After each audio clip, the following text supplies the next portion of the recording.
Hello and welcome, Andy here from Twisted Narrative. This is going to be an interesting one. Three friends, loads of tables, and no idea. What a title! What a title. Unfortunately, we are not recording Times Undreamed of tonight because poor Aaron, his car has broken down and he cannot get to his home, to his computer. So we're all thinking of you.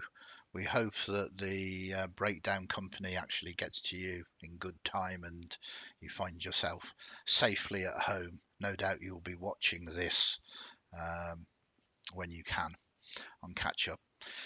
So we didn't want to not do anything tonight. We were all sort of geared up to play Shadowdark, and Shadowdark we shall play. Damn the gods of chance. Um, it's something that I've been considering for a while. By a while, if I'm telling the truth, the last 10 minutes, maybe half an hour. Um, I've been using random tables more and more recently, thanks to Shadowdark and me really enjoying the system. And what we're going to do tonight is just roll some dice, see what happens to new characters, see how long they last, and fundamentally, literally no prep. See what kind of tale we can do and what chaos we can unfold. So I'm literally just going to be using tables from the Shadowdark core rules. I've got the PDF, so feel free to open up your copy if you've got one, if you're lucky enough to have the PDF. The hard copies, I think, are due out late October, maybe November. And you can kind of watch along as we roll some dice and attempt to tell a story. We're going to start tonight with some characters at slightly higher level. Third level, we've randomly rolled them again. Um, but before we go into that, let us introduce our cast. I think is good, and we're gonna mix things up. Rather than me saying introduce yourselves, I'm gonna introduce you, or rather, I'm gonna ask you a question, and I'm gonna let that be your introduction. They don't know this. Look at the fear running through their minds. Not me first. Let me know which question. I'm going to make you duel for it. So each of you roll a d20. Highest gets to choose who gets asked the question first. Wow, a natural 20 wasted. Is Yeah, that go you? ahead, me. Yeah. I mean, Matt, you get to choose who gets asked the question first. Could be like, what is your PIN number or something like that. You literally don't know. Like Natasha would love to know what the question is first. So let's go there. Okay, so Natasha, a really easy one, or perhaps not an easy one, because these are the icebreaker questions that just make you go, "Why are you asking me that? I can't possibly answer it." It's going to be the same question to Matt, so you can start googling the answers now. Uh, Natasha, I mean, simple, really. What is your favourite movie? I don't have a favorite movie. There's Don't, so many of them. yeah, no, don't even go there. Top five. Okay. Put them in order. Down Periscope number one. There we go. Classic. Interesting. What do you like about it? I'm a big fan. I love spoof movies. I love Airplane, Airplane 2, Up Periscope. But why Up Periscope? Um, I think it's because it sounds funny, but it's very realistic Right. in the way how the crew interacts and everything. I remember reading on Internet Movie Database reviews that lots of actual submariners really like the movie because it's like very recognizable to them. Right. No, it's. I mean, It's just damn funny.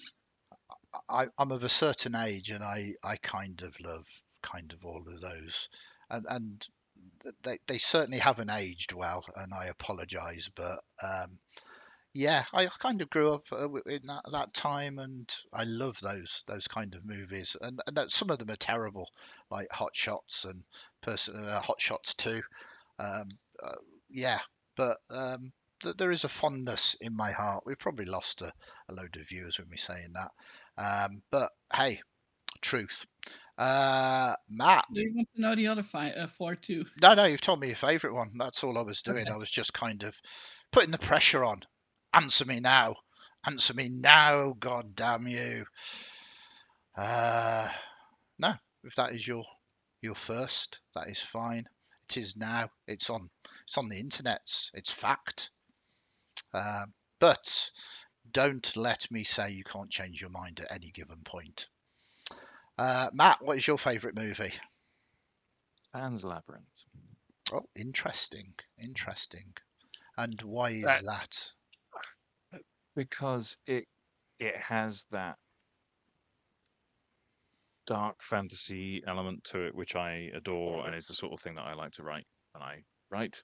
Um, and Well, I mean, this happens in a lot of Del Toro's work, but it's something that I really, really enjoy. In that the monsters are never as monstrous as the human characters. Mhm. Um, then most of the monsters are safe in comparison. I think there's just something true to life in that, and it just draws on and captures the whole ethos and what storytelling does and what storytelling can do, and the importance of things like myth and folklore, and where folk tales come from and why they still continue to be prevalent in storytelling even to this day. So it's really good. I like it a lot. Yeah. I mean, I can't argue with that either. And I mean, opposites, Ups Periscope and Pan's Labyrinth. Yeah, I think there's a void between them. Um, you know, there you go, good viewers. You're probably thinking, what is he doing? I'm filling time because I literally have prepared nothing. Um, but you have tuned in maybe to watch some Shadowdark. So let us do this. Let us do some Shadowdark. So if you have the rules, page 122, adventure generator. What on earth are our heroes doing today? We'll get descriptions about who your heroes are in a minute. Um, so there are three details here. So we need 3d20s rolled. So the first one, detail one. Um, I suppose you went first with the movie question. So roll a d20, please, Natasha. We have a 5, and a 5 is bypass the. Okay, what are we bypassing? Me then, is it? Yeah, Okay. yeah, please. Is that a 6? That's a 6. Bypass the spirit. Interesting. I'm going to roll the final one because I want to roll some dice as well. Because why wouldn't me? That's 17. The dice that I roll, the ones confuse me. Bypass Yeah, the I'll change spirit mine up. in the catacombs. I mean, it's almost as if we don't need to bother writing adventures anymore. We just roll on these tables and it tells us what's going. So bypass the spirit in the catacombs. Very nice. The adventure site, we do the same again. 3d20. It's Natasha first.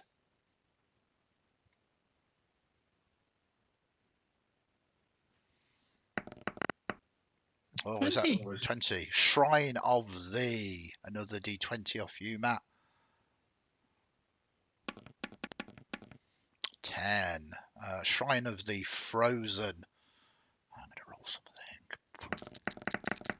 Shrine of the Frozen Darkness. Oh, interesting. The very shadow dark, so thick, so solid that it isn't just ethereal around you. It actually has substance. And this is where you need to bypass the spirit. Okay, so you find yourselves in a precarious situation. This is a one shot, it's probably only last an hour or two. You have descended down into the shrine of the frozen darkness. Your provisions low now. You have whatever gear you have left. Your last torch extinguished. You light another one. You have the torches ahead of you. You are now at the point of no return. You need to continue through this shrine, bypassing the spirit that lurks here.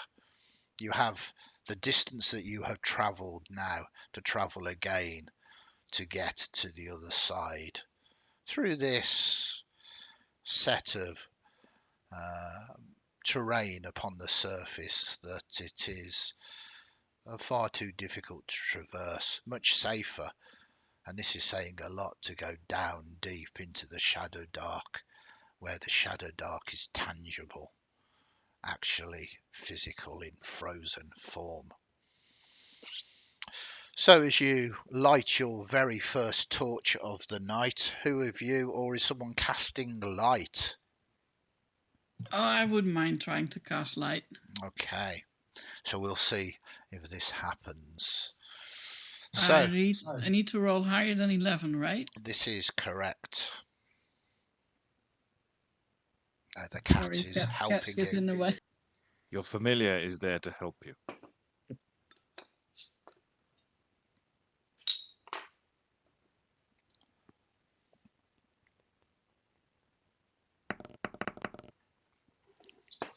So we've got the good rolls out for the day. I will be generous, even though this is because we're all friends around the table. I will let you have one luck point each at the start of this game. Do you wish to lose your light spell? You unable to cast it for the rest until you rest up, or No, you want? you can have my luck point. Thank you. Otherwise, I forget to use it anyway. This gets you to re-roll. Yeah. Oh. Yeah. Better. How does this effort of failure, or rather, how does this effort of success overcome that feeling of failure? So Denton is this very big, burly, muscly, hairy-chested, tattooed sailor type wizard. So he basically starts cursing after first muttering the spell. Apparently, he didn't mutter loud enough, so he starts incanting the spell. But this time he ends it with a curse word, and the tip of his staff just blazes into light at that. So you're saying the tip of your staff explodes into light. Good. Yeah, the light is on the tip of the wooden staff, Andy. The wooden staff. That's what I meant, of course. Don't know what else you could have meant. So the light, and for the first time, you reveal yourself to our audience, and you've described yourself as a ship's mage, large, hairy, tattooed. Yeah, lots of red lions on his arms and his big hairy chest. Nice. Okay, the light casts across as your eyes sort of do this, and where is your companion? And you begin to look down, and standing well below you is Uthark. Do you want to describe as the light washes across you? So you see squinting in the light and muttering quietly to himself. Uthark the goblin, who is sort of very solidly built, but kind of in a rangy sort of way. So more Iggy Pop than Sylvester Stallone, if that makes sense. Yeah. And has, but looks like just from movement and kind of posture, definitely looks like he's carrying some strength and looks like he knows how to use the great axe that's strung across his back at the moment. Perfect. And he's just got one hand in front of his eyes. You see one of his ears two long spiky ears, one of which looks like it's been mostly chewed off. Kind of ends about 3 inches shorter than the first one, than the other side, um, and just kind of shielding his eyes from the light. I Perfect. summoned my familiar again. Yes. So kind of like Brad Pitt if he was a goblin in Snatch, that kind of wily kind of. That was a better reference. I don't know why Iggy Pop leapt to mind, but No, there you no. go. I mean, Iggy Pop is kind of ripped, but skinny. You know what I mean? I totally get it. Absolutely. Range, Um, yeah, yeah. I mean, Iggy Pop normally is naked as well. Are you naked? Not trying to make No, this weird, just trying to establish what's going on. no. Rough, worn leather armor. Um, Looks like it's seen a fair bit of battle. Has bits of random sort of tokens and trophies and things, trinkets sort of stuck to luck charms and stuff like that. So very Perfect. much a working adventure is the vibe. Okay, sounds very good. And as we're kind of playing Shadowdark Pure, we will go into crawling initiatives as you take it in turns to have your action and move. So each of you sort of roll initiative. If I remember right, it's D20 plus your dexterity modifier. That is a 16 plus and a 19 plus. +1, so 17. 17. -1, so 18. Okay. Okay, so Uthark, you probably want a visual or a description of where you are. And Sunken, you kind of have moved through this horrific kind of swampland above you, and you've now descended into this. I kind of need to remember the title, the Shrine of the Frozen Darkness. And it is very much a shrine, a strange labyrinthine number of passageways that were long built beneath this horrible swamp terrain. Too dangerous to travel across, much easier to move from one side of the swamp to the other through here. You've heard that this shrine is haunted by this spirit. Undefined at the moment, a spirit could be quite simply a haunting through to a vampire, to a lich, to perhaps something even darker. You've made your way halfway through and you're almost there now. Perhaps 2 hours at most to kill it. The light is lit and the timer is counting down. You can see that the walls are tiled, large flagstones, but showing the age, uh, flaking away now. Water from above seeping through this, removing some of the mortar, causing some of the flagstones to tumble and shatter. Ahead of you, this tunnel leading into a much wider chamber. And, well, you hear noise ahead of you. There is something ahead of you, but you must go forward. So you have initiative, you have an action, and you have a move, basically.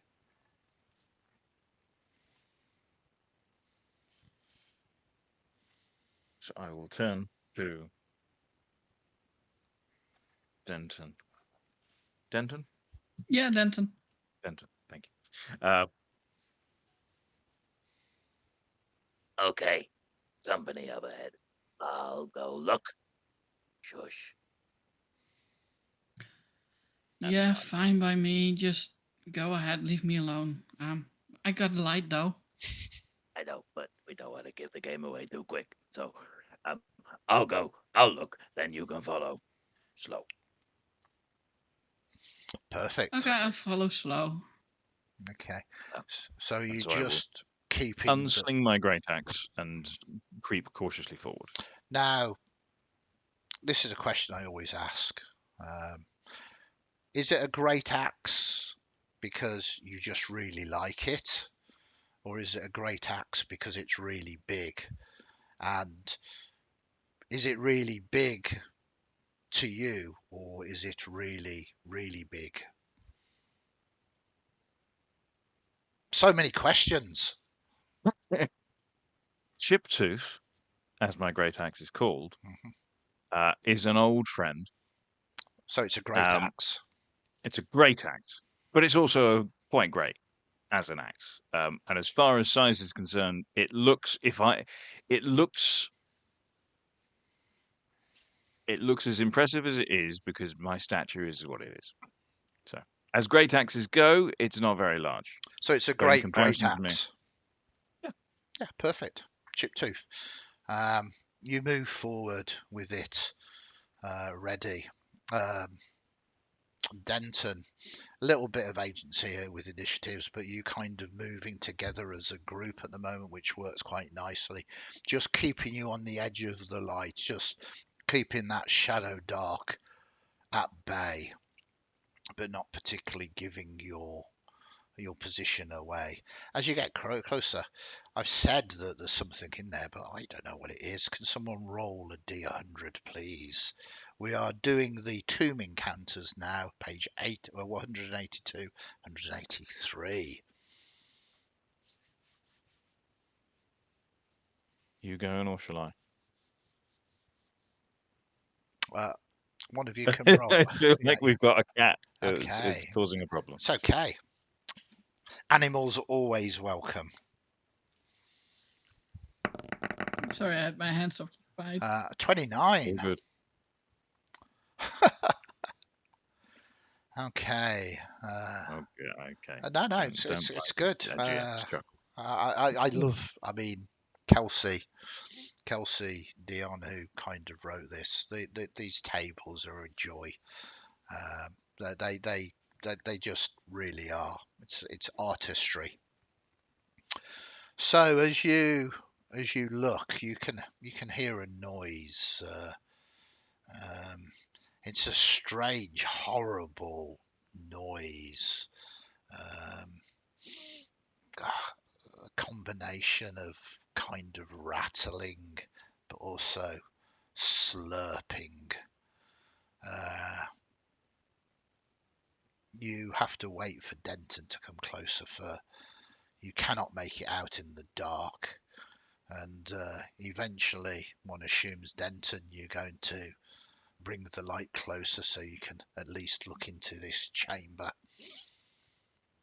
Oh yeah. Utark told me to follow quietly, so basically tiptoeing very slowly behind Utark is this big burly guy, and you see the lights sort of like bobbing ever closer. Very nice. And the light goes into this chamber, and it's a fairly long room.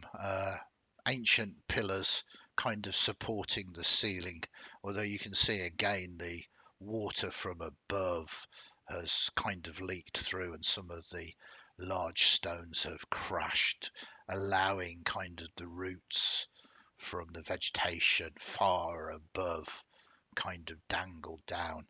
But that isn't what catches your eye. It is this incredibly strange dance macabre. As you see uh, a number of skeletons to be determined by this dice roll. I believe that is 10 skeletons engaged in unbelievable acrobatics, as they seem to be moving around each other, moving and twisting, but they seem to be levitating, floating in the air in this strange, horrible twisting and dance.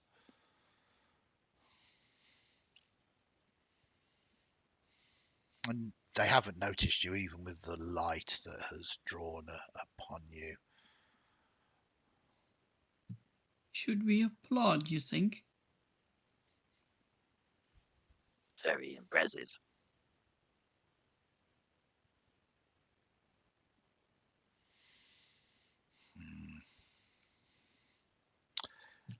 Denton starts clapping when the show is Okay. like a point of rest. It doesn't seem to stop. There's this going, and as you sort of look curiously and start clapping, the whole mass of these 10 skeletons seems to just all in unity turn and begin to move towards you. Denton claps even louder. Definitely drawn by your noise. They're moving incredibly slowly, moving towards you, trying to twist and turn, almost as if the whole dance is playing out in some kind of slow motion. Uthark, it is your initiative. As it gets closer, does it continue to look like levitation, or does it look like they're swirling inside something? Can you give me a wisdom roll, please?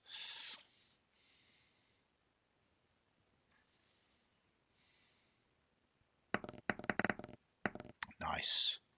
16, nice. So, I mean, it could be. You can't see what they would be in at all, but your sharp eyes begin to take in the details around you. That as dirty as this place should be, the floor, the tiles are polished, smooth, glistening, and you begin to come to the conclusion that yes, maybe these are in something moving towards you.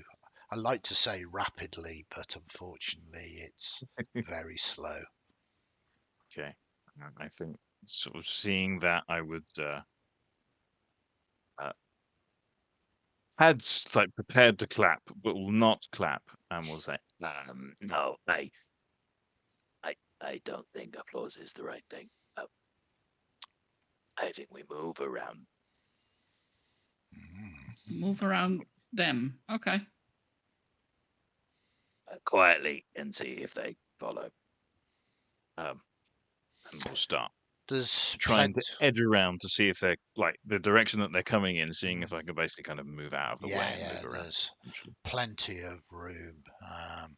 But as you begin to move around and more light sheds into here, you can see in the heart of this dance macabre, there is a gem the size of your fist, which admittedly is perhaps not big, but for a gem that's sizable.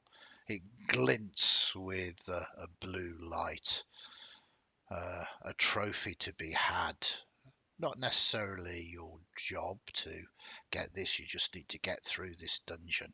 You could leave it, but it is coin, and coin equals carousing. My favorite pastime, says Denton.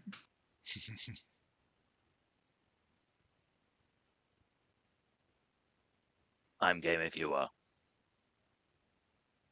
Yeah, let's try and get it. Okay.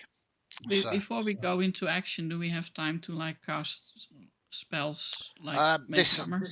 this thing is moving quite slowly, and it becomes obvious. You're experienced adventurers, having observed this for now, and it's one of the great things about Shadowdark as well, is that yeah, these skeletons are caught up in some kind of gelatinous cube.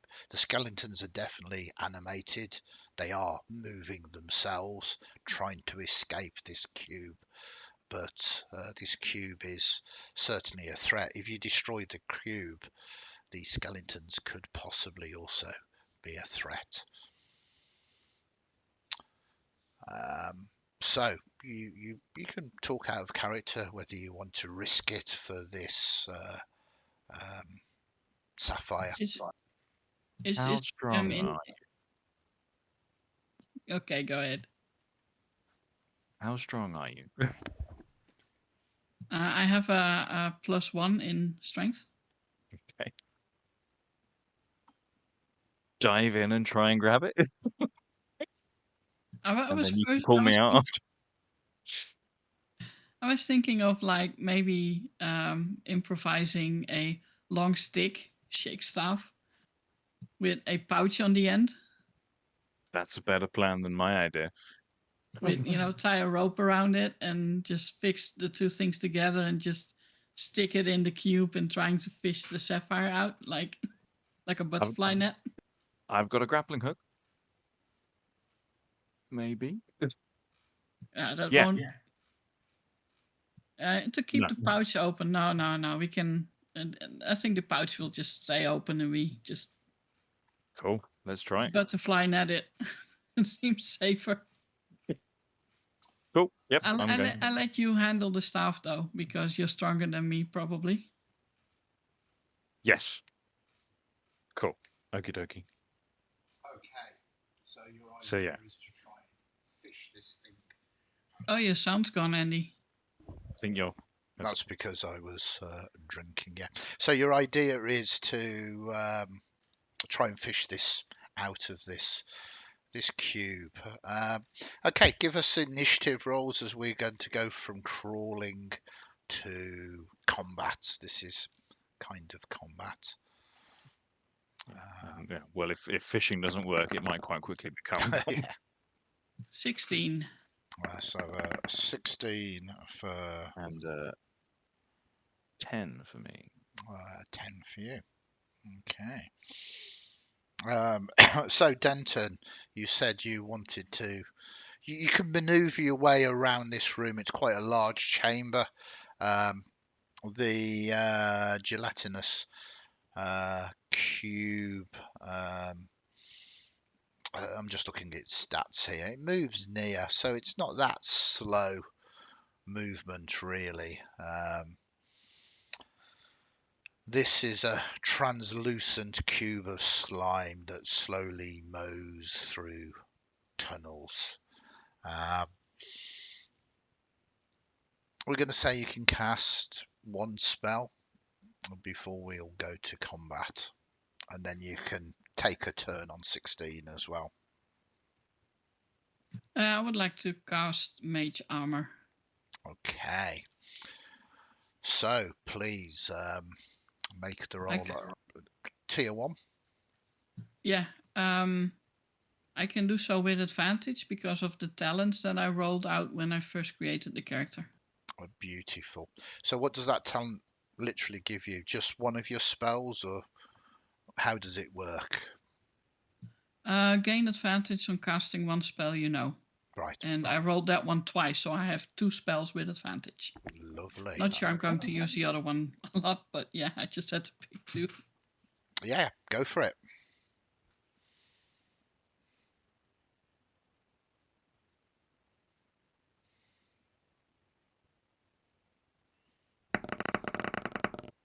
Okay, yeah. So, 20. Yeah, you cast Mage Armor. And this increases your armor class to what? 14. Okay, and does this have a visual? How do you perceive this Mage Armor being upon you? There would be a sort of like a reddish light. Not like a casting light thing, but like a, if something moves through it, you would see it. But Yeah. otherwise, it's like a bit of a force field thingy. Perfect.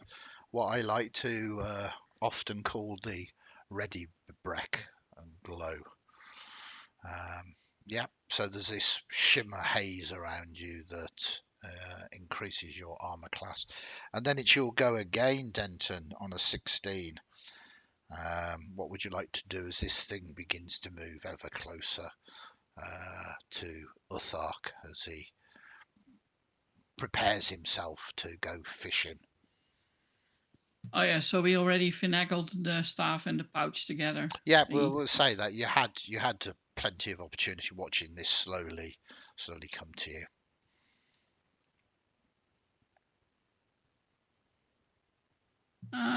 I think I will just make sure that I'm at the back of Uthark and just be ready to start help pulling on him Okay, when he gets too close, gets swallowed up or something. I will like the back of his vest near the neck, so sort of like there. Just hold on, just to be sure. perfect. Okay, so you This tiny goblin and this huge, burly, muscly guy.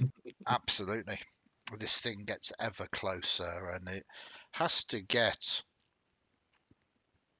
close realistically for you to be able to use this staff effectively to be able to plunge it in and try and move it around. So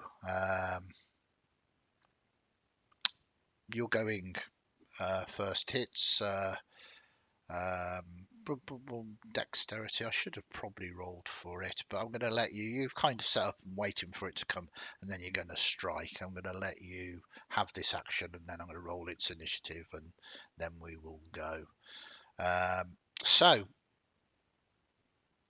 this is interesting.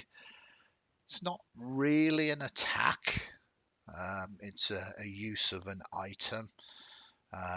There's a lot of variables here. Skeletons within this gelatinous cube, the fact that you have a staff with some kind of pouch on.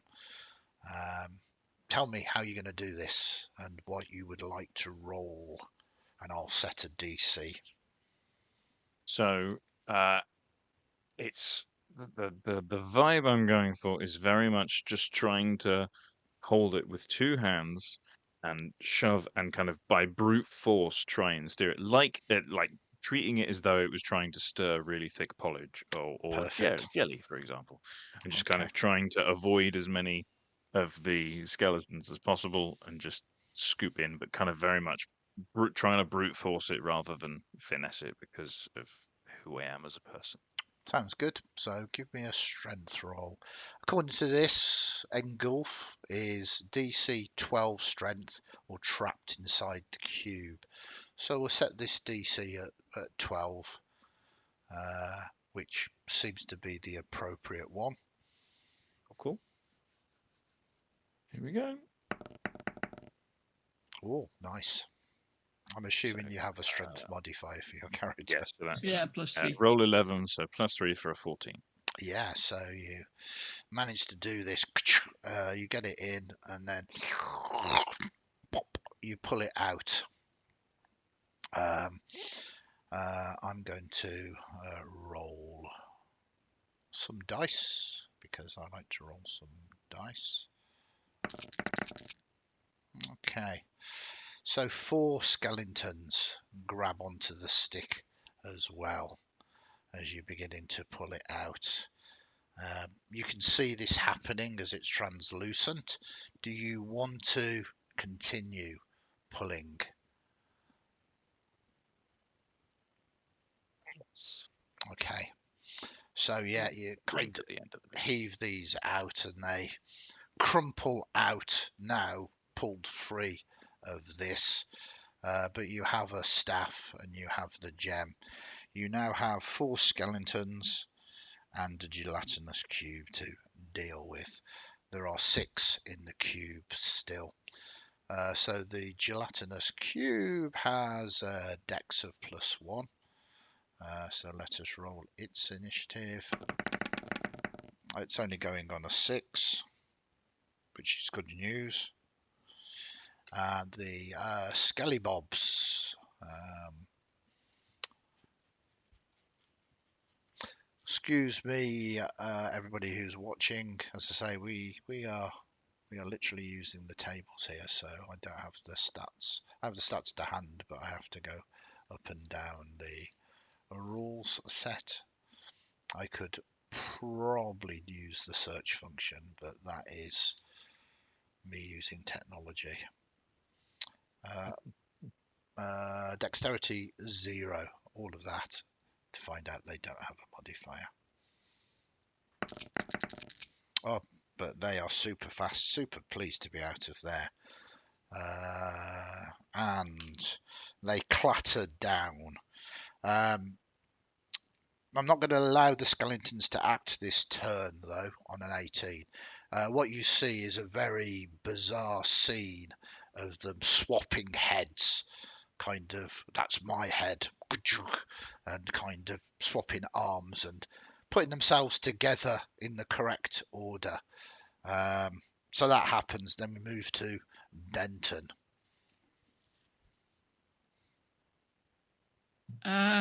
Denton's not quite sure what way the Scallybobs are going to go. Like, thank you for getting us out of there, and we now go the other way. Or, oh, enemies attack.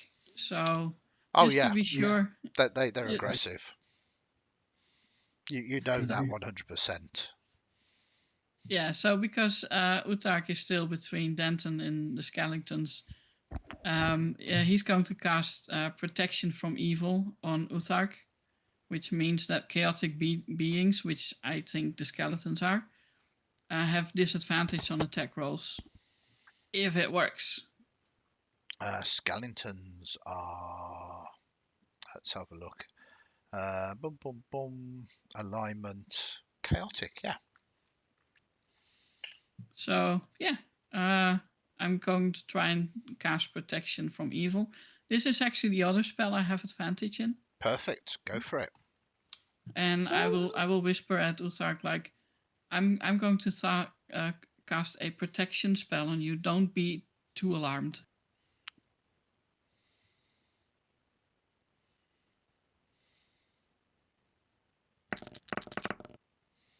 Yep, that is Yeah, fine. 16.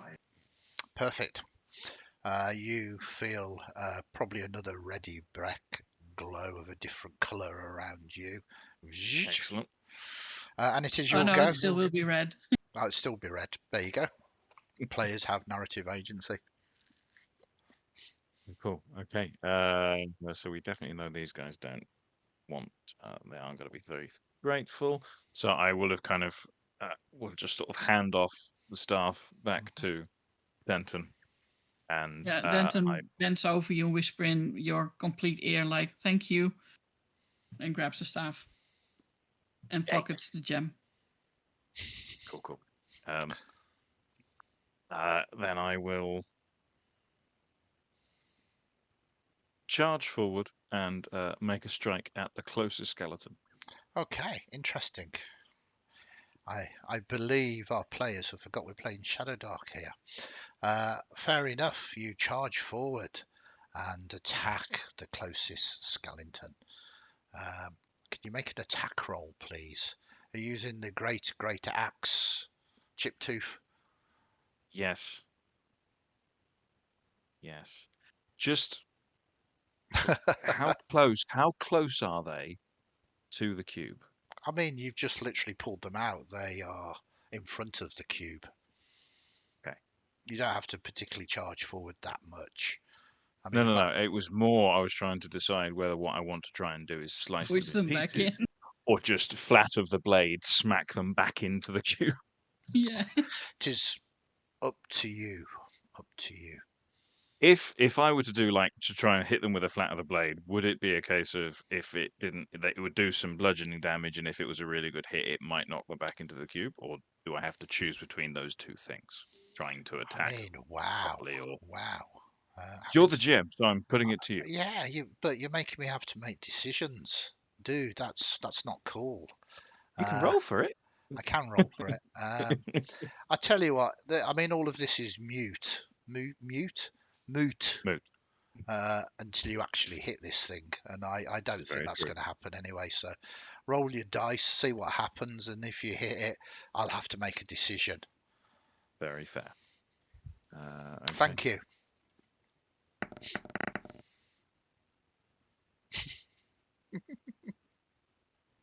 Well, they're not armored. They're just naked skeletons. I mean, this is a good point, actually. The stat here for Skellington has chainmail armor class 13, but I will reduce their armor class down to 10. It's a fair point. They've been in this, everything's been dissolved away. So does a 10 hit, or did you get a 9? I got a 9. Okay, well, I tried.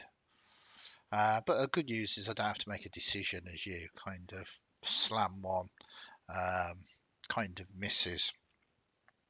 And then we move to the gelatinous cube.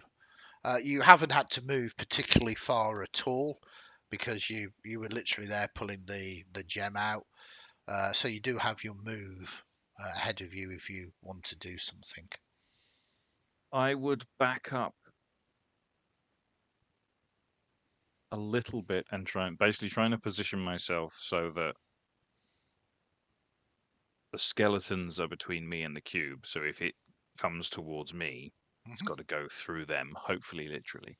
Yep, perfect. So you Um, you do that, and it is the gelatinous cubes go next, and that's exactly what happens. The gelatinous cube moves forward against the skeletons. I have to scroll down from S to E. Golem. We might throw one of those in later. Giant. Oh, nice. Gelatinous cube. Engulf. DC 20 or trapped inside cube. So it does touch. It does toxin. And it does engulf. Wow. The gelatinous cube is very nasty. But I think we will. That's all against the same target as it only has one attack. So it's going to see if it's going to be able to hit one of these skeletons, which it does. It's a 6 on the dice, but it's got +4 to its attack, making the 10. This cube does 1d8's worth of damage against the skeleton, so 6 points of damage there. The skeleton potentially has toxin as well. I'm not sure whether skeletons can be paralyzed, but it's a DC 15. So we'll do that in a minute, and I'm just going to check their strength score to see whether they are engulfed into the thing. So their strength is +1. Immune to morale checks, doesn't say about paralysis. So yeah, this skeleton has had better days. Okay, so the good news is it's not paralyzed, and it isn't engulfed. So good news for you is that this skeleton is holding his own against the gelatinous cube and stops it sort of moving forward. It seems now to have drawn the attention of the other skeletons as we move to that, and the other skeletons start slashing at the gelatinous cube as well, it being the closest target and these things being mindless. You want to take advantage of that, or do you want to slink away into the darkness? In other words, are you fleeing? We move to Denton. I feel like fleeing is a very, it's not necessarily the right phrase, but We I could will help. follow the. Yeah, we could help, like push the skeletons further to the cube, like make sure that there's no skeletons to come after us. I think it's fairly easy to outpace this gelatinous cube. Probably once we're out of range, it will, I don't know, forget about us and just be in this room. I hope. But I think we need to make sure that there's no skeletons to come after us. I mean, the skeletons at the moment are attacking the cube. Interacting with them might make them more aggressive towards you, but that is your choice. What would you like to do, Denton? The skeleton that is closest to us. Yeah. For example, that can't reach the gelatinous cube because the other 3 are in front of it or something. Mhm. I want to whack that one on the head with my staff. Okay, armor class 10. Go for it as you bravely move forward.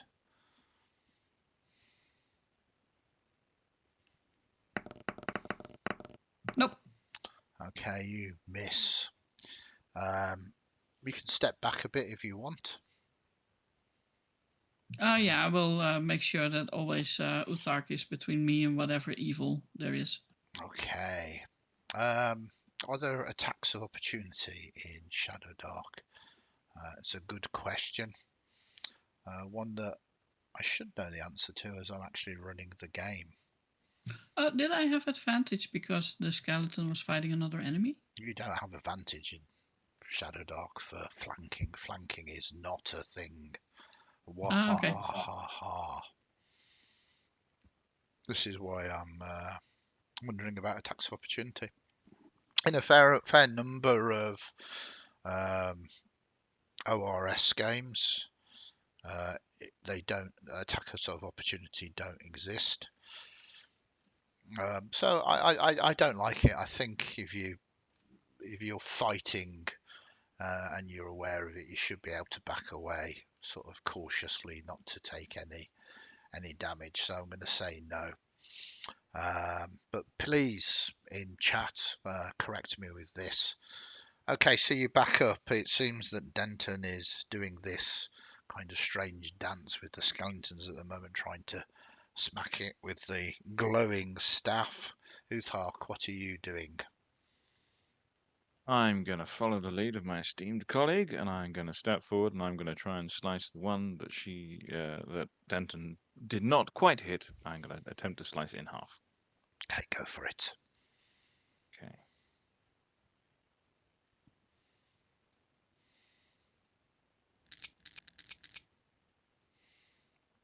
Nine. It's not working. 9. It's You not think Drago. It's me. you're outclassed by these rotting skeletons. So the cube again is kind of reaches out and is going to make a few sort of attacks. There's the touch attack, which hits another. That skeleton definitely goes down. It can't paralyze something that it's killed, and it just slurps forward and more. There's only 3 skeletons out now as it absorbs the broken bones of the one it's just destroyed, coming ever closer to you two. The skeletons again try and claw at this. There are 3 of them. I'm just going to do some fast rolls here. So we're going to get a few hits in there, but they don't have weapons, so these are going to be D2s. So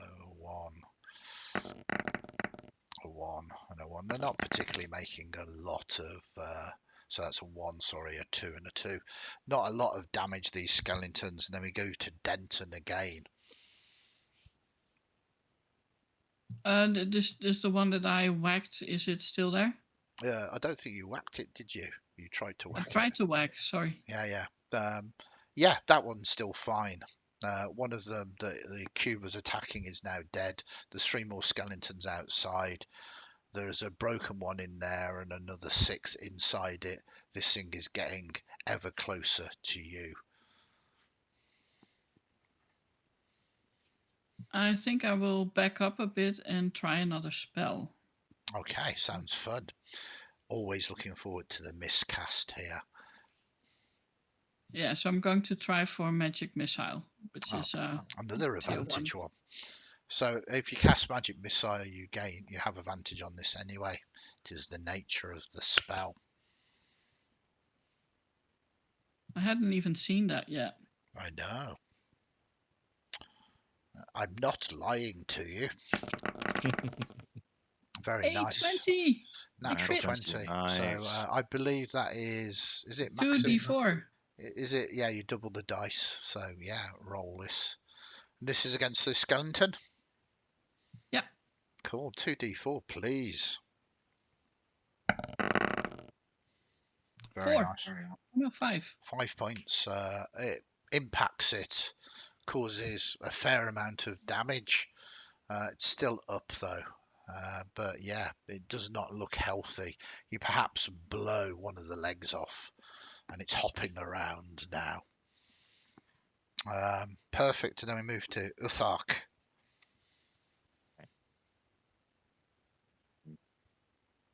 Just gonna contemplate. But as we've made a hit, I'm gonna try and strike a different one, not the one that Denton's just hit. Okay. The other one's next to it. Yeah.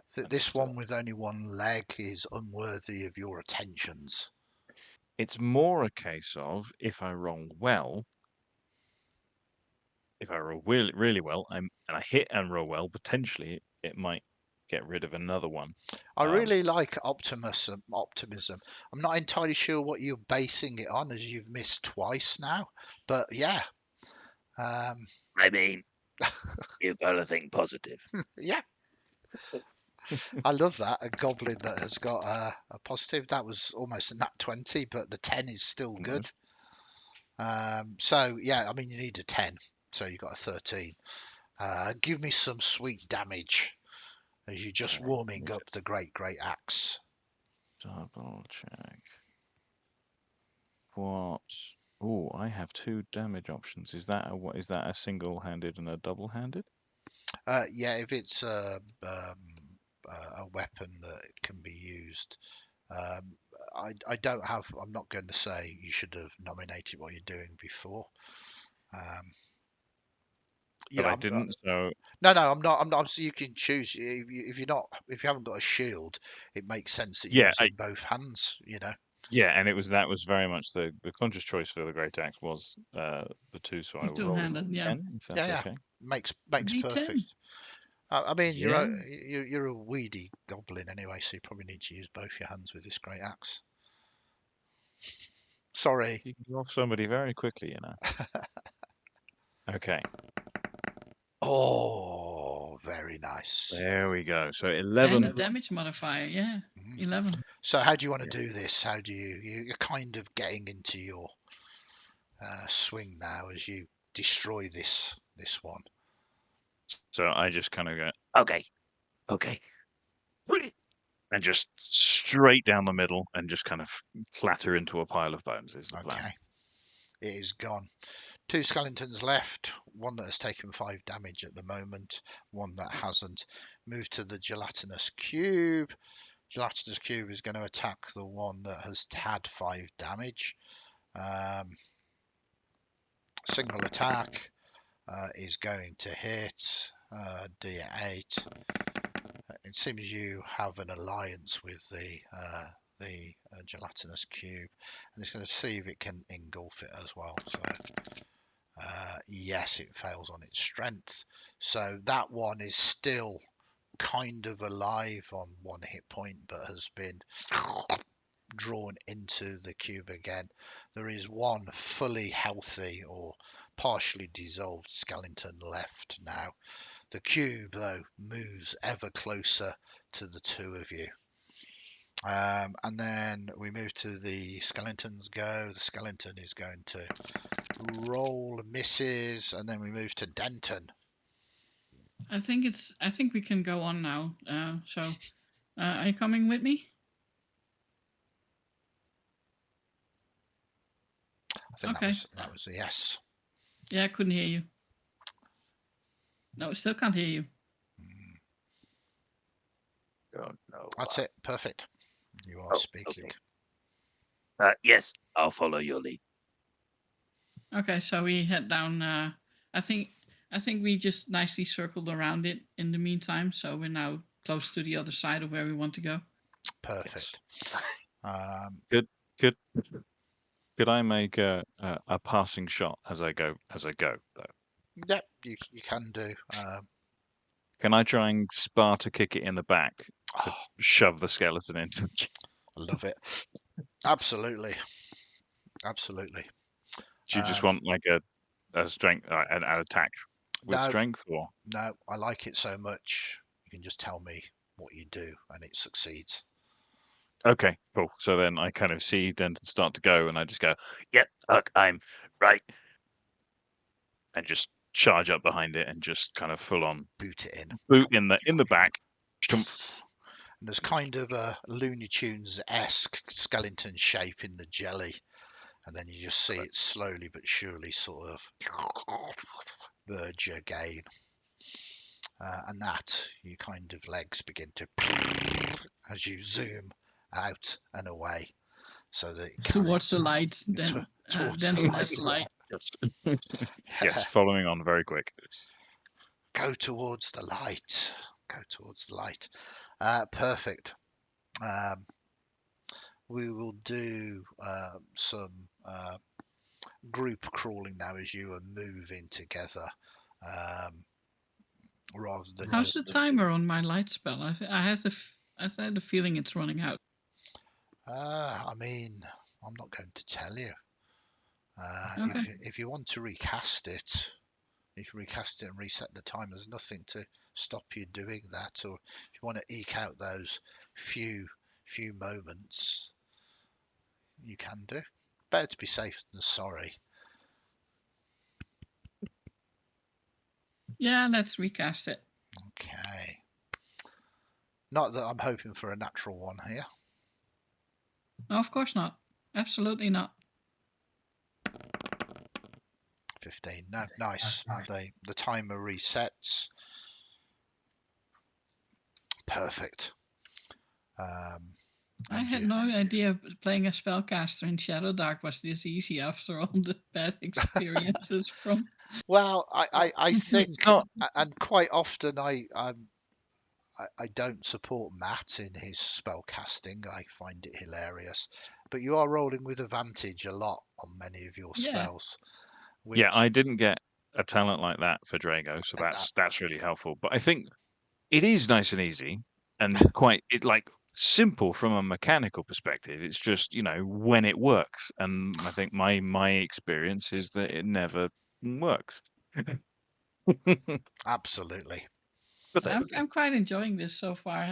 I do hope for a one though, just to see what happens. yeah, random tables. It's very cool. Um, Loving it. So you're going to move through this tomb a little bit more here, and you move from corridor to chamber and chamber to corridor. All of this takes you some time, but this tomb is kind of more or less deserted. You all feel that it's cold down here, and it seems the further you progress through it, probably towards the other side of the tomb, the temperature seems to be getting colder and colder and colder. And it's not just the temperature, it's also the dark. Your light spell seems to be struggling at holding it at bay. The shadows seem to be stronger, and as you kind of reach out, it's almost like you've got tunnel vision now. Is that the areas of shadows you kind of reach out and you can touch the shadows. Not so much shadows anymore, but kind of black shadow stuff. And it is so cold. As you touch it, you instantly recoil. The dark is becoming tangible. This black ice. No light reflecting from it at all. You begin to shiver. Not only that, because it's taken you some time to move along these chambers together, I'm going to say you have expended 15 minutes of your light spell. You come now to a crossroads, and this is where you need to make a decision. The crossroads is an awkward shape, as if the very structure of this tomb has somewhat shifted. You can go left, right, or kind of straight ahead. There is nothing to give you any clues of what is the correct way. Nothing like this one feels warmer than the other. No, I mean, that would be far too easy. So, choose a corridor. I will quickly give you a clue here. It matters not which one you're going to choose. Hell, just go to the right one. Yeah. I think. All you're going to be doing is spending light time making decisions. So the right, always go to the right. Is that what people say? No, I think it's always take the left hand and always keep your hand on the left side of the tunnel. Right, or rather left. Left in Latin is sinister. You don't want to be going towards the sinister. You want to be going towards the dexter. Is that right? Well, it's definitely right, because that's what it is. Yeah, it's right. Excellent. You make a choice, not burning any more time, and you move forward. Your heart descends somewhat as you see fairly soon a set of stairs going down. Maybe you have to go down to go up, perhaps. Maybe not. Do you wish to continue? The shadows are even darker here, even colder. But the few moments that you spent travelling this way are going to be used up travelling back, and for you to make another decision. Perhaps best to carry on and explore, or turn back. Your choice. Well, it's got to lead somewhere. Just go on, I think. Okay. Yeah. You descend down these steps, and it gets colder and colder.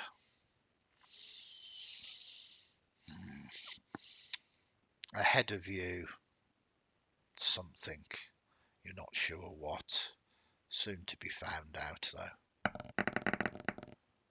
So that is an 87. Again, on the tomb table, 87. Yes, you see in one corner an alcove. The alcove is shrouded by these frozen shadows, but you can quite easily see there's a pedestal, and on the pedestal is an urn.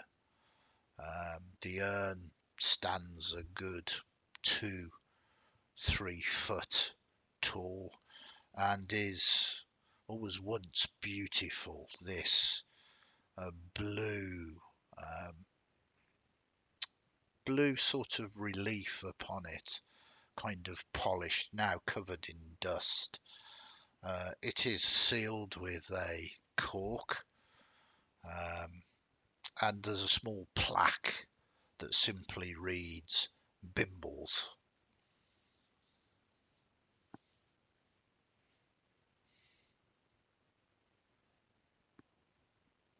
Okay, I speak common, goblin, giant, orcish, celestial, draconic. Does Bimbles mean anything in any of those? Not overly. It's kind of strange. You've got a fairly good intellect, have you not? Yeah. The plaque, the fact it starts with a capital letter, you kind of assume it's maybe a name, or perhaps even a magical word, activation of sorts. Let's not utter it aloud and just keep moving, I guess. Not under what? Not sorry, what? Not until what allowed. Say out loud. Do not say the word out loud. That's on the plaque. Oh, I don't read so well. Oh, that's good. Just Oh, move on. okay. Okay. You move deeper and deeper. Another set of stairs descending down again. Another alcove. Another urn. Another alcove. Yet another urn. So what are the names on the urns here? What are the names? I can read. Yeah, there are a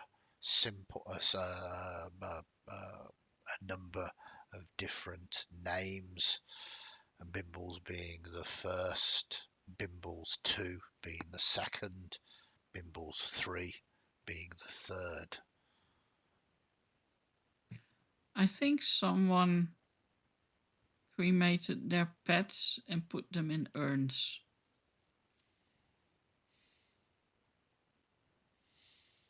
I mean, These chambers, are they? they're not. Does this feel like successive No, it's just chambers, or does it alcoves. feel like? They're just alcoves in the corridors as you Oh, are I see. spiraling down a kind of set of stairs, then a sort of straight Apologies. bit of corridor, and then more stairs, and you're definitely descending down, but it kind of feels like you're going in quite a wide spiral, and it seems that there are these urns. Denton is probably correct in the assumption that perhaps some pet or cremated remains, maybe. But it's odd that the names are the same, but with numbers after them. But one would have to say that Bimbles didn't have Bimbles 1. Perhaps they didn't realise there was going to be a Bimbles 2. I think it's just lazy name giving. No imagination at all. Absolutely. Like goldfish and little kids. The GM feels that he's been personally insulted here. And I'm going to roll another random encounter.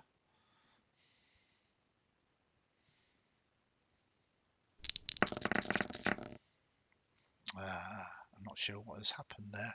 It says double tens, but it also says 80 down there. Good. Why don't you look That's at weird. 20 and 80 and see which one you like the most? I'm going to do that instead. Fair. And do a 25. Okay. Okay. Yeah. From the bottom of where you're descending down to, you hear cries. Ah, what? Where are? It's so cold, so dark. What's going on? You can hear this from the bottom of this winding staircase.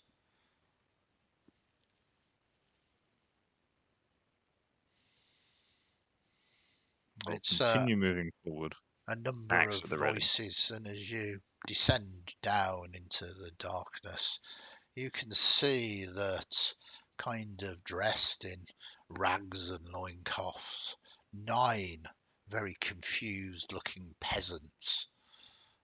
They definitely look like flesh and blood, sort of shivering, appearing to be very confused. What? Who are you? They say, seeing the light for the first time. So cold, so dark down here. Never mind us. How did you get here?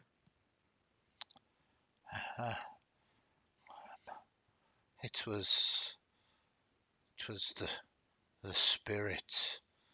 It came to our village and it attacked and drew us away. and then nothing. We awoke here, wherever here is, cold and dark, maybe to be drained by him, maybe not. Okay, you guys just stay here, and we'll just move past you. Just have a good day. No, I mean, no. Please, Goodbye. pity, mercy, look after us. Why? Goodbye. I'm an entertainer. I can sing a song. I'm tone deaf. I don't mind. Bye bye.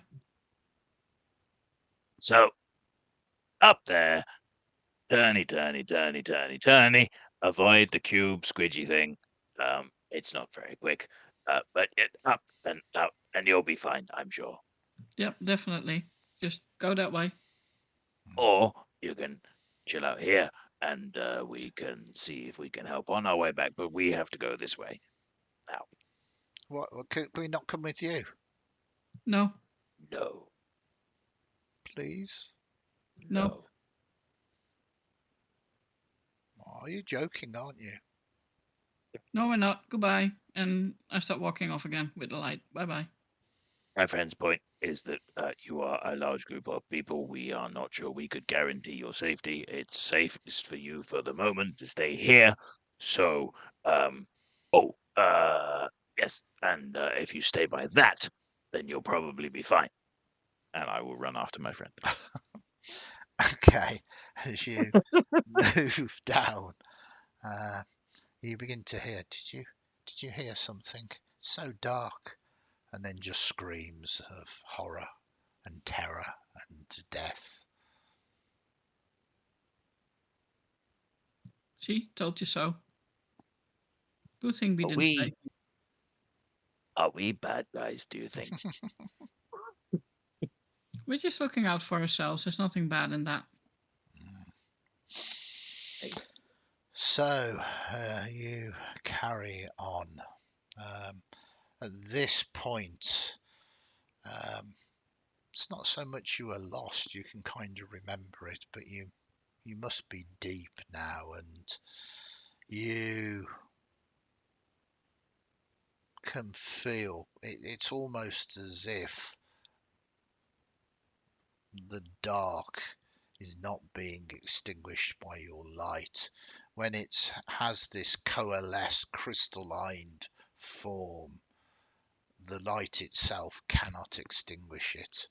And those deeper shadows that you've got are getting larger and larger, forming basically a tunnel crafted from frozen darkness.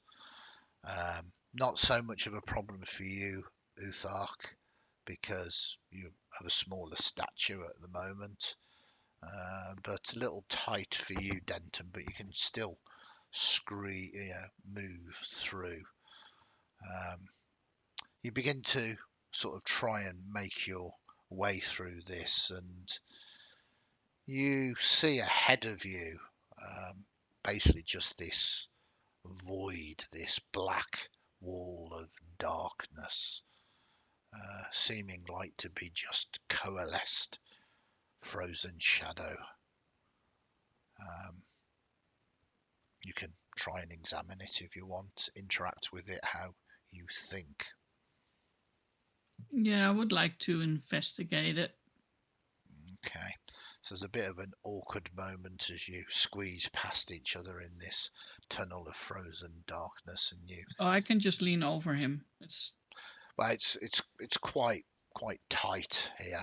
But I mean, yeah, if you don't want him to move, you can just, almost spoon him as you lean across and start interacting with this. Yeah, what are you attempting to do to it? Attempting to see if we can pass through it. So first a surface examination by eye, and after that, carefully trying to touch it with the back end of my staff. Okay, so give me what a intelligence check as you cast your skilled eyes across it. 10. It looks solid. It doesn't look mercurial. It doesn't look like it's kind of liquid. It just looks like solid, frozen, black ice. Light not even reflecting from it, and you can kind of see almost crystallization within it as well. As you touch your staff to it, as it simply touches it, you see the end of your staff just begin to get sort of icy rime forming across it. And it's sort of going up it. It's kind of black though. Almost as if this is the source of this frozen shadow, this darkness. Or this is where it begins. I think we need to turn back. This is a dead end. Literally, the dead end.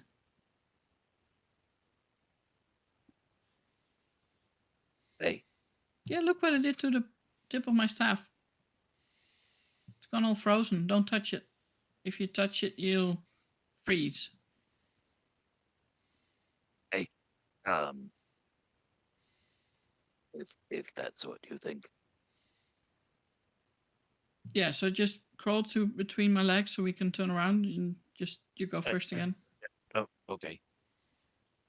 I do as bid Mhm. and start to head backwards. Okay. So, I mean, we don't need to describe all of the rooms you've already been past, but going around, turning around now is going to burn your time. With the last parts of your light, you get back to the chamber, the large chamber. The horrific sight of these 9 peasants mutilated and now turned into some kind of strange art piece, kind of their limbs that torn upon them, rearranged into some kind of horrific piece of modern art. Don't linger. Just go on. I feel bad. I don't. Go on. It would have been us here if we stayed with them. Okay. It just like conscious that the light is leaving me behind, but looking round, is there any signs of what's done this? Yes, absolutely. On the edges of the light being held at bay, there's something, shadows that are moving, not the Shadowdark, or maybe the Shadowdark that is manifest or sentient, and it encroaches upon the light, trying to reach you, but the light holding it at bay. That is, of course, until the light goes out, which it does. You are plunged into darkness, and we need some fast reactions. In fact, we need initiatives rolls. Is that a Oh, one? Yeah, there's a 1 for my light. For your light? Well, we might be ending the game very, very soon. You were reacting very fast. I mean, we do have 1 luck point left, and you can exchange them. Yep. Use mine. Go for it.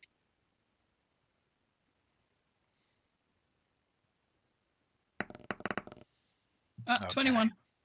Okay.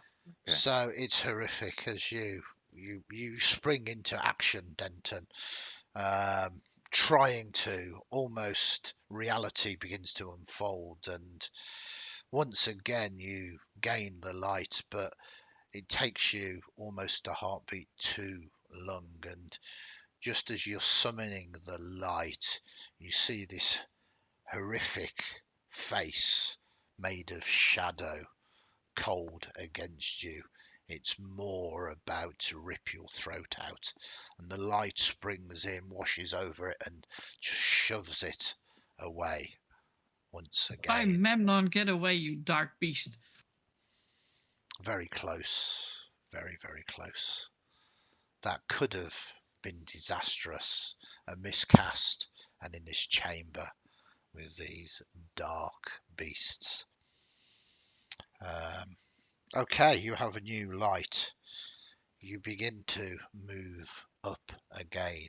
Whatever horror is down here in the frozen darkness, you want nothing to do with. You begin to rapidly move up. This again takes you a degree of time. 10 minutes off your light, 50 minutes left. And then you find yourself at those crossroads. It seems right wasn't right after all. Let's go left. Sinister. I like that.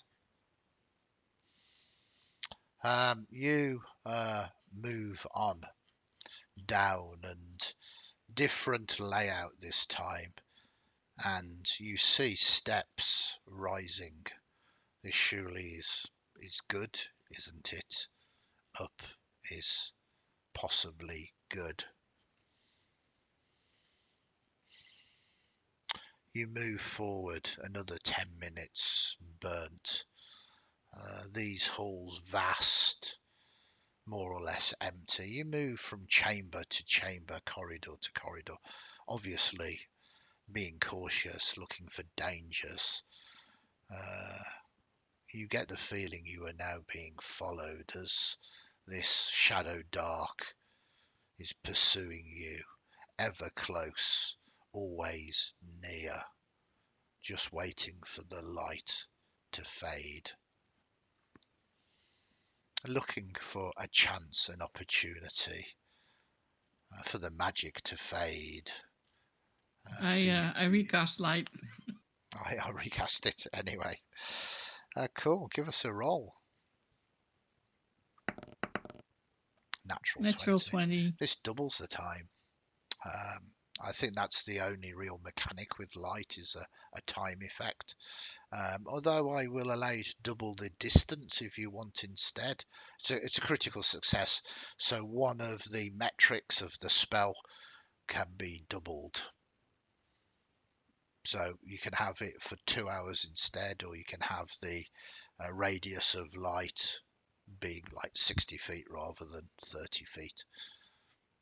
So double near. I think I'd rather have the double time. Yeah, okay. So you do that. You know this thing is almost breathing down your neck, though. Chamber after chamber, desperately now trying to move through this shrine. What lies here for you? As you hear something up ahead again. If I was doing this properly, and I should just be rolling random encounters every 3 crawler turns, but I am conscious of the time and everything else. Was that a 39, by the way? Because It was. I was talking and not really paying attention. Oh, very nice. Makes little sense. I'm just enjoying the randomness and the chaos of it. So you can hear ahead of you some sort of mutterings of sorts. I'm trying to find the monster.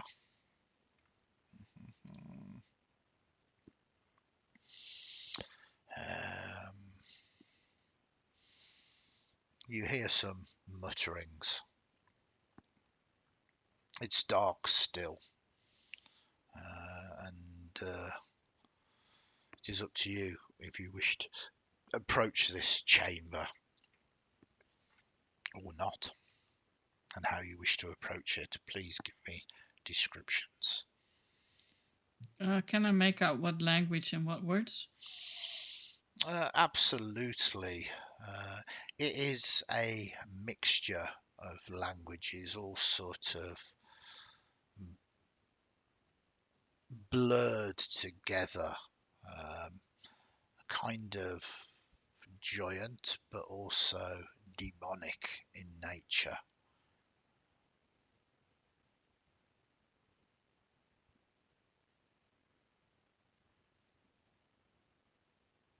I can understand the giant one.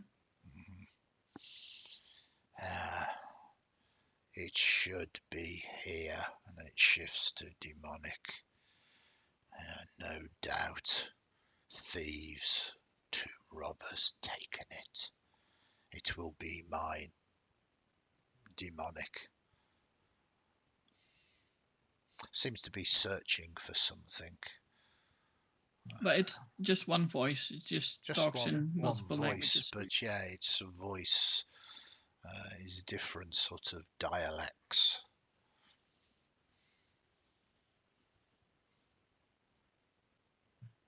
You think we should help him, as in take it from him if it's there?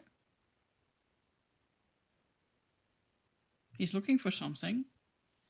And you want to help? Yeah, until he finds it, then we kill him and we take it, whatever it was that he was looking for.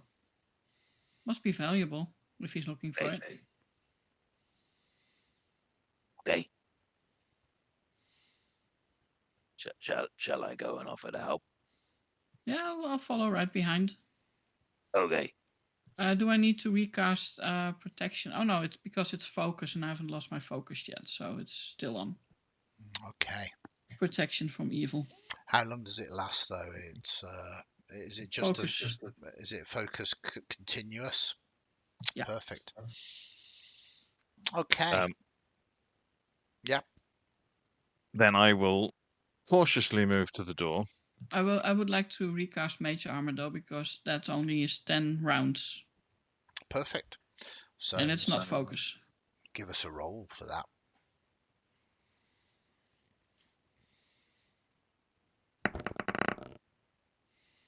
Nice. Yep. 20. Successful. Very nice. So your armor class goes up. There's actually a door to this chamber, and it's partially ajar, so you can hear what's going on. And there is in fact light within this chamber as well. As you see a large, very large creature, shaggy white hair, wild yellow eyes, and a strange blue skin. Kind of looking around. He's carrying a large glaive. This thing is huge, standing a good maybe 12 feet tall. And he's... Maybe not. Sorry? Or maybe not. Too late. Okay. Sorry, sorry, you've kind of... What? Sorry. Oh, maybe not attack him and kill right. him, but Sorry. Yeah, sorry. Uzark has a one-track mind, so he's already going to attack. Yeah. The tip of his glaive is kind of glowing with light, and he's kind of using it, and he's definitely searching for something in this chamber. It must be here. Perhaps, as I say, tomb robbers. He's not really noticed you as yet as you are looking. Okay. So, seeing the size of him, I would just kind of look back at Denton and just be, Yeah. Just fine. Just and knock on the door. What is this? Hey, you look like you're looking for something. 2 heads are better than 1. I've always been told. Could we help? that would make it 3 heads. 3. Just kind of great axes on shoulder, not threatening, just kind of standing, small, solid-looking goblin, looking Perfect. weirdly cheerful So in the doorway. you've not automatically engaged him in combat. So this is what we do as a reaction roll, because I don't want to make decisions. I can make decisions, I like to point out. Very good at making decisions. but sometimes you just don't need to. So I would like you to roll 2d20 and add your charisma modifier to it for the reaction. It's my charisma modifier. Hang on. -1. Brilliant. Okay. Good That's job, 2d12 or okay. 2d20? No, it's 2d6 for the Oh, reaction. 2d6. 6. Did I not say 2d6? You said D20s. Did I? It was Yeah, very you did. nearly a very high roll. Well, high is good. 2d6. High is good. Okay, so 2d6 -1. That's a 3. Wow. I don't think this is going very well for you, as I'm desperately I'm trying to find squished. the reaction table here. If anybody else can find it before me, that would be good. Boom, boom, boom, boom. Self and surprise combat, morale, death. Boom, boom, boom.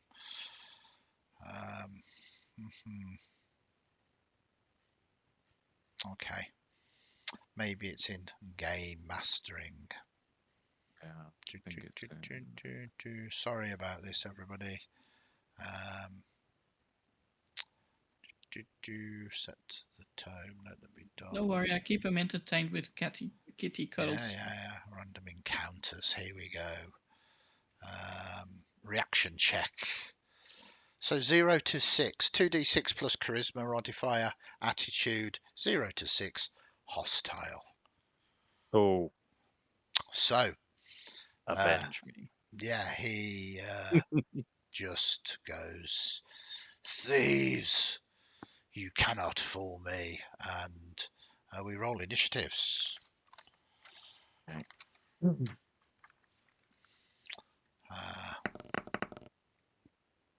18. 17. Very nice. So 18 for you've not been doing too badly tonight. Uthak is, what did you say, 15? 17. 17, very nice. Very close, both of you. And then this incredibly powerful, randomly generated monster is going on. A dexterity of +1. Let us get to this. So D20 +1 is only on an 11. So Denton, what would you like to do?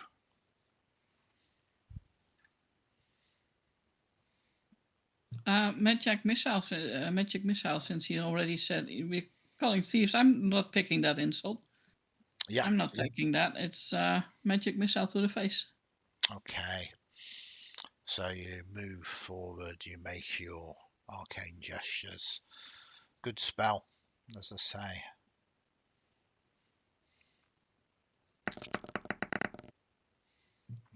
18.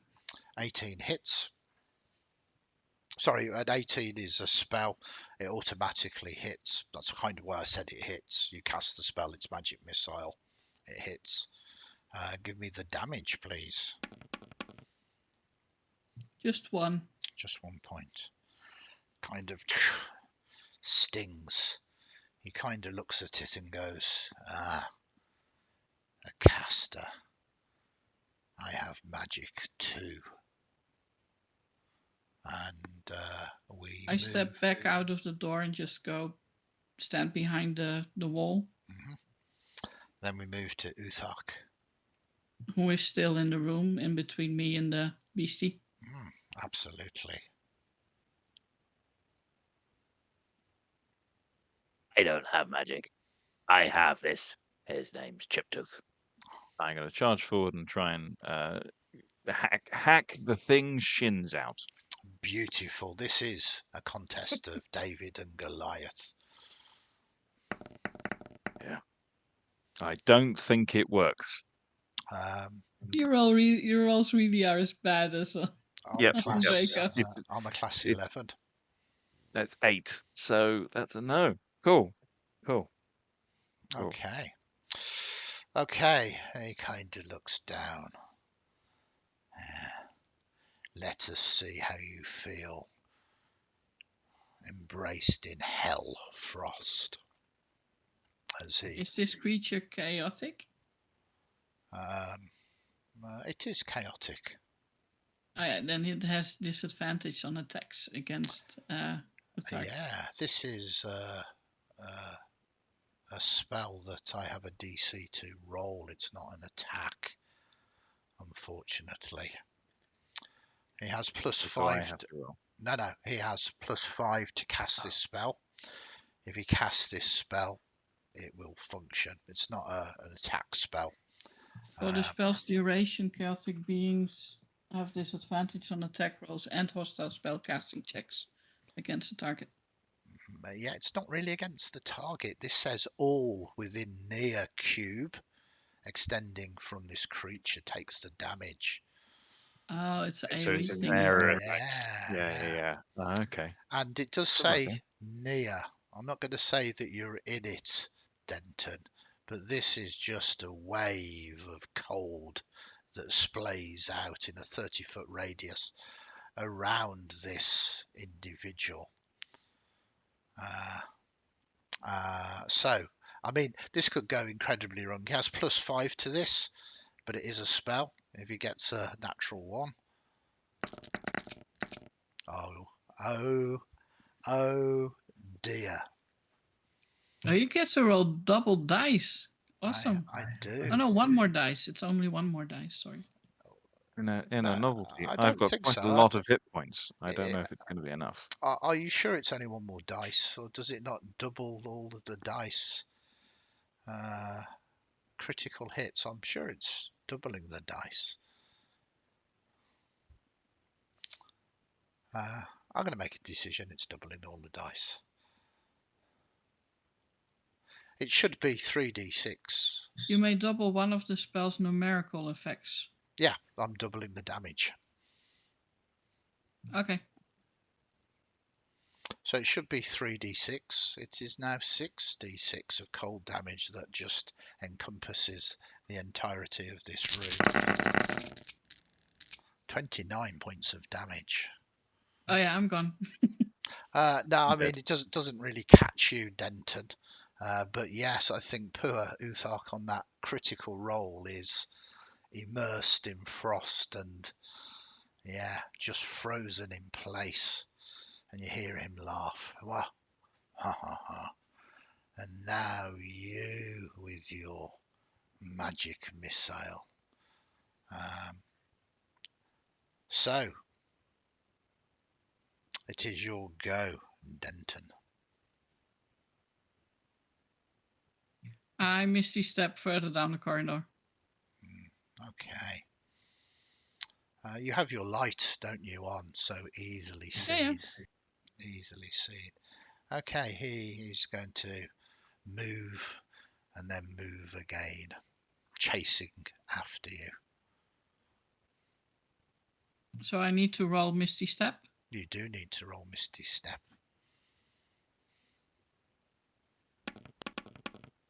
That is, I believe, a success because it's 12 Yeah, is it's the 12. DC.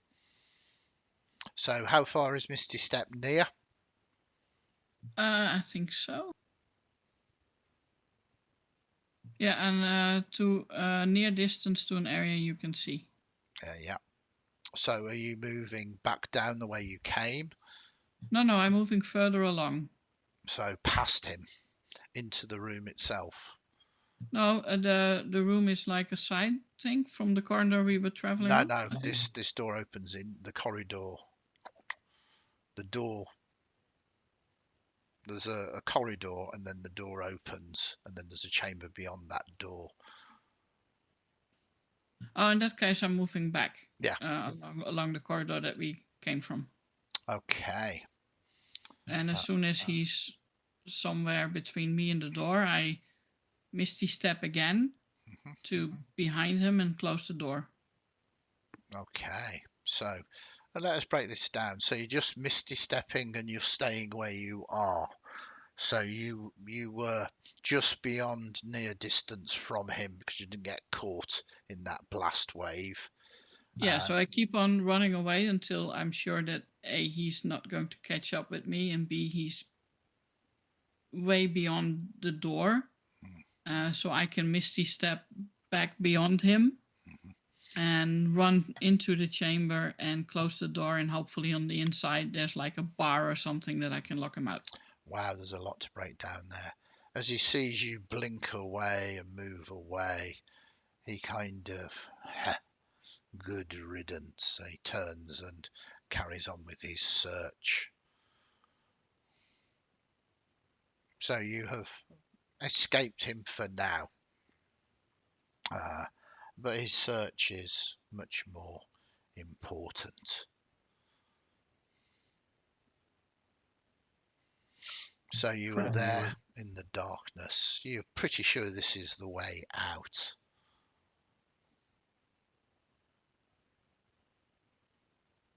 Yeah, I will go back. Try and go back. So leaving it a while, you head back. Are you going to try and move quietly? Oh, definitely, yeah. Okay, so give us a stealth roll.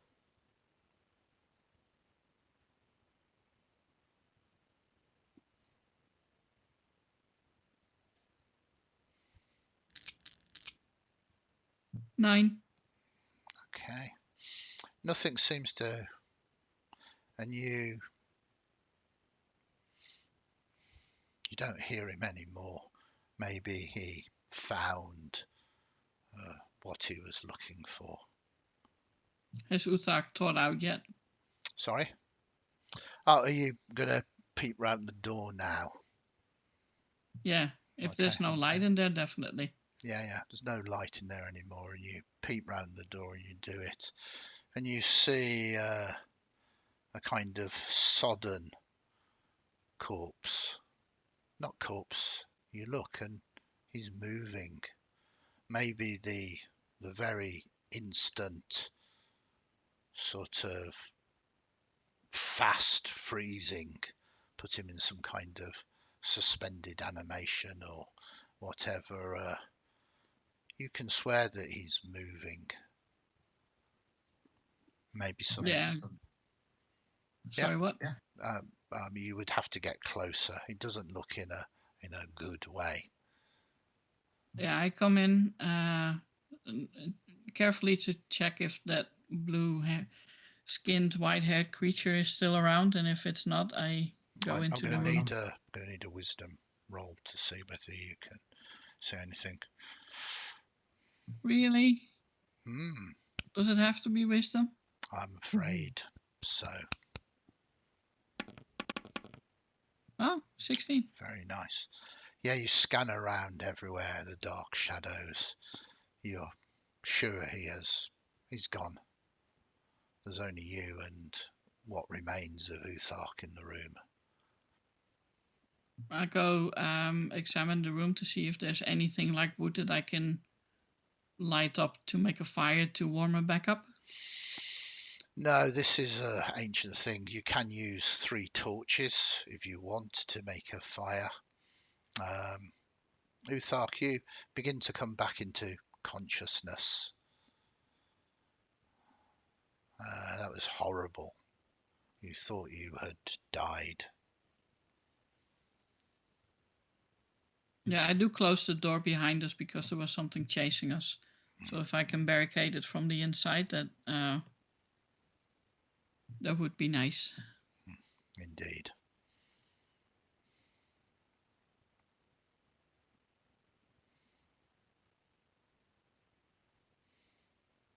And I do rummage for a 3rd torch in Uthark's pack so I can make a fire with 3 torches. I have 2 in my pack, so you would find one without issue. What's my current state? Yeah. It's not actually too bad. It seems that excessive damage, the instant death and freezing, perhaps ironically saved your life. The very fact that you were just instantly frozen, almost like in cryogenic state, means that, yeah, um, you're actually not too bad now Have I that you are taken? thawed out. No. Yeah. Okay.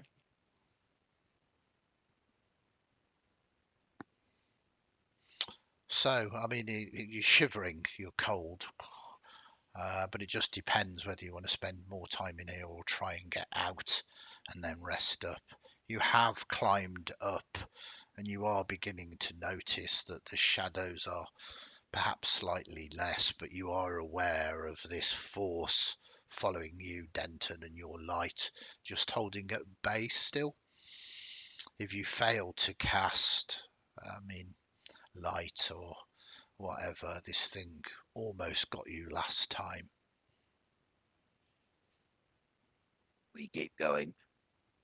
Are you sure? No, but also, I don't really like it here anymore. Okay. If we move too fast, we might encounter that thing that flash froze you. And if we move too slow, creepy shadow things might eat our faces. So I feel like, let's just go. Okay. Let's just move ahead. Okay. And if it's nearly like 2 hours of light time, I would like to cast light again. It makes sense. It's getting there, maybe 10 minutes or so. You know, you can still feel this thing on you. Oh, excellent. Another double time. Another double time. This, looking at the time and where we are, is going to be enough to get you out quite easily. Searching chamber to chamber, moving slowly, trying to ensure that there's no pitfalls, no traps. Slows your progress a little bit, but it's always better to be cautious than to stumble into some trap that will inevitably lead to your death. That's why I like a staff. You can like prod the ground ahead of you. Absolutely. And then you see it, final set of stairs rising out of this tomb, this shrine of frozen darkness. As you begin to emerge, it probably, if you knew the way out, it would have probably only taken you 5-10 minutes or so, but going slowly kind of triples that time, maybe half an hour or so, and you see these stairs climbing up and two large double doors, one of them slightly open, and you can smell the fetid swamp ahead of you. It doesn't smell good, but it's better than the cold inside, I guess. No sound. I think it just took a delay. Say something, Matt. Something, Matt. Yeah, perfect. So I just was agreeing and shivering was what you missed. moving forward, you clamber up the stairs. You move out into the fetid swamp. And that, Denton, is where you see it. Sort of to one side, rammed between a couple of rocks.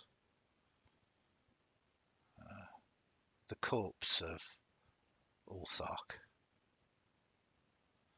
You kind of look at it, and then you look back at Uthark, and you see it begin to shape, shift, and grow into a blue-skinned, white-haired Oni. The last thing that you see. And that I is thought where we just become good friends. that is where we will leave it. Because I rolled an Oni, and Onis have shapeshift. And Nice. he laid a trap for you. a horrific ending as our two heroes manage to successfully bypass the spirit, only to fall foul at the end by the Oni. Well, you can't always win, but a horrible twist of events. And these are met stables, right? From that thievery book, or are these from No, Shadowdark? these are just all straight from the Shadowdark Call rule book. So Okay. the role that I got, I was basically using the tomb role because it seemed appropriate for rolling the shrine. The final role that I got was tomb. Boom, boom. You had an urn that says Bimbles. You didn't look in there, but it basically holds a blue zombie cockatrice. There we go. That is what you would have found in there. I think there was about 20 something, wasn't it? You had a gelatinous cube with 2d6 skeletons trying to escape. Yeah, that was it. 39. That was the final roll. It was an Oni demands to know where its stolen sword is hidden. And you rolled very bad on its reaction to you, so it decided to attack. Shadowdark is very dangerous. I rolled a crit as well. You could probably have survived the initial blast if it wasn't a crit, because I believe you had 20 hit 20. points. Yeah, I've got 20 hit points just from a very random Yeah. set of luck and talents to boost everything. But yeah, so like a Wasn't standard enough. one would have been 11 points, which would have gave you a fighting chance. In Shadowdark, morale checks are important. You know, if you've done enough damage to him, he might well have decided, okay, wait there, let's call it. But it was a one shot. We rolled some tables. You crawled through a dungeon. You left 9 peasants. That was another one, quite randomly. Peasants that awaken from a strange stasis. So yeah. And of course, frozen Shadowdark, which I quite like. I might use that again. The idea of darkness crystallizing into frozen. Yeah, it was a really nice visualization of because otherwise you always, when we do the times on Undreamed of darkness, you know, it's just dark. Mhm. You know that there's going to be a random encounter for it to be something in it that can attack you, and this time, because the room itself was evil, basically, it could manifest if there was no light. Yeah, that made it decidedly more creepy and scary than the normal Shadowdark that we've been using. It's one of the reasons why, and I kind of said this pre-stream, we could have easily done another urban sort of game tonight, and we could have had a little bit more interactive type of encounters. Not to say you couldn't really interact with these encounters, but it's a little bit more difficult interacting with the gelatinous cube. It was unfortunate you got rolled bad with the reaction with the Oni, because that could have been quite interesting. You know, even finding out he was, you know, friendly or whatever, he could have aimed to get his sword. But the dice told the story as it is. You didn't survive. Did you? I did get to see the outside before I died, though. Yeah, no, absolutely. Was there And any point that either of you thought, actually, am I really alive? I was surprised when I came back to life without any damage, and then was delighted why that happened. So yes. Yeah. Now, I'm going to be controversial now, but I'm not keen on a GM just suddenly going, no, you're okay. I think that the dice, this is why I like open dice rolls, should tell a tale. In fact, we got a crit. It was great for me to roll all of that dice. I feel sorry that you lost a character, but not so much so because it's a one shot and it's Shadowdark and everything else. And then when I realised Oni's had shapeshifting, and it's not even a spell, it's just an ability. Yeah. I thought, oh, that is because Oni are intelligent. This is brilliant. He rapidly got your body, stuffed it outside, came back, and went right. I actually thought it was a frost giant because in Nordic mythology they can Yeah, also yeah. shapeshift. I mean, yeah. Mechanically speaking, an Oni.